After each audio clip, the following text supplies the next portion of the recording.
So ayun nga guys, ngayon tuturuan ko kayo kung paano gumawa ng iron farm or yung golem farm sa Minecraft. So yung una, gawa kayo ng pillar na 10 blocks yung taas. Yan, parang ganyan lang. Tapos dagdagan nyo ng 4 na blocks sa magkabilang side para maging siya, 5x5.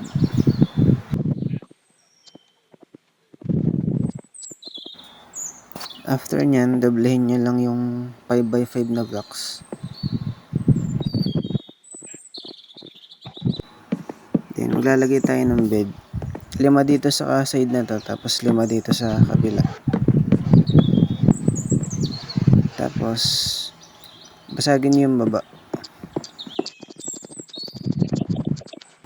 Ayan, pag nabasag nyo, lagay nyo naman ng bed sa baba.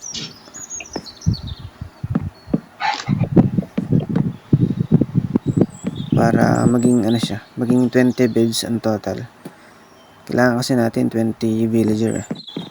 Katapos nyan, yuko lang kayo tapos lagay kayo ng blocks sa taas. Parang yung ginawa lang din natin sa baba, lagay lang kayo ng 5x5 na blocks sa taas. Ayan, tapos lagay lang kayo ng temporary block. Then temporary block. Tapos lagay kayo ng kahit anong workstation na pwede. Yung lagay natin dito is yung fletching table. Tapos gayahin nyo lang yung gagawin natin dito.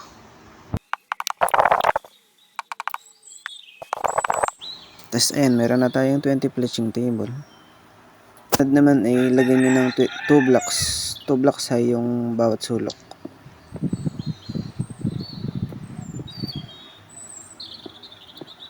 Tapos pagdugtongin nyo lang sila.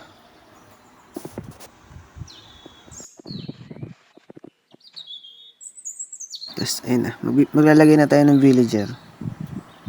Bale, 20 villager nga pala yung kailangan natin ditong mailagay.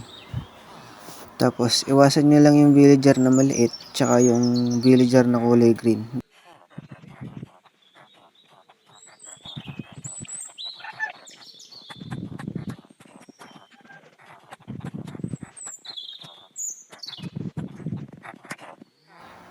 Ayan, okay na. I-cover na lang natin doon taas.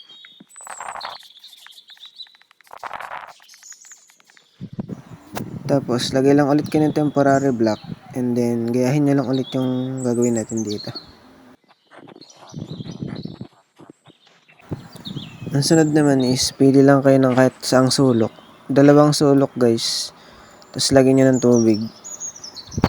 Tapos, kung makikita nyo, meron dyang 4 na blocks na hindi nalagyan ng tubig.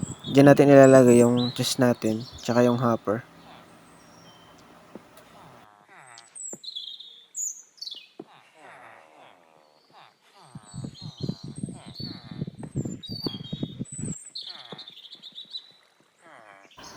Make sure lang po na connected yung hopper sa chest.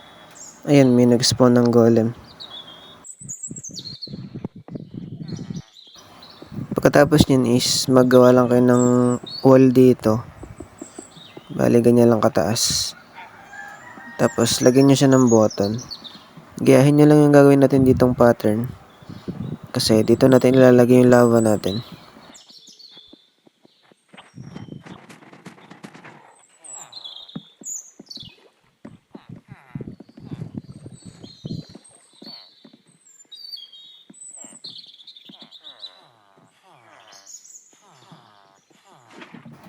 Then, ayan, tapos na yung automatic iron farm natin.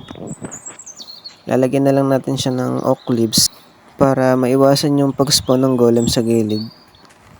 Para doon lang mag-spawn yung golem sa loob ng farm natin.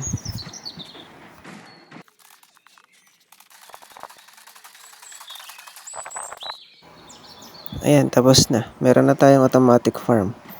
Kung gagawin nyo nga pala ito sa survival, make sure lang po na 150 blocks away tayo sa kahit anong village para po gumana.